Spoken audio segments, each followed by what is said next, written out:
Along the bustling shopping street of Myeongdong, South Korean street vendor Park Chol prepares for another busy night at his food stall selling seasoned fried chicken.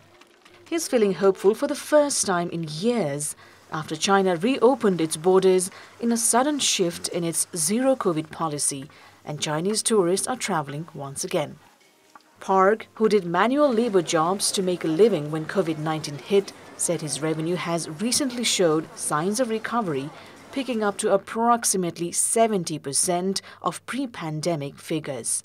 With the arrival of Chinese tourists to Seoul, one of the most popular destinations for Chinese tourists, Park is hopeful his business would see a big boost. The Lunar New Year is coming up soon, and news reports say a large number of Chinese people are expected to come.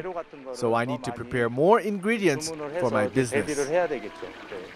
China was the world's largest outbound tourism market before the pandemic, and the absence of its once $255 billion of annual spending since borders were shut 3 years ago has led to financial trouble for many tourism-dependent businesses and employees.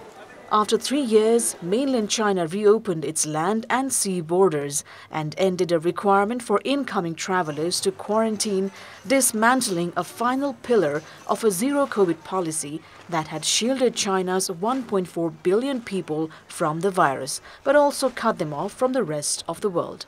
The abrupt changes have exposed many of China's massive population to COVID-19 for the first time, triggering a wave of infections that worry residents in some countries, wary that cases in China could spawn new variants of the virus.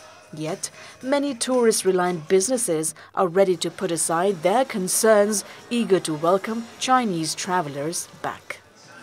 I am not afraid of getting COVID-19. We had such a hard time financially, and I would rather have more Chinese people come.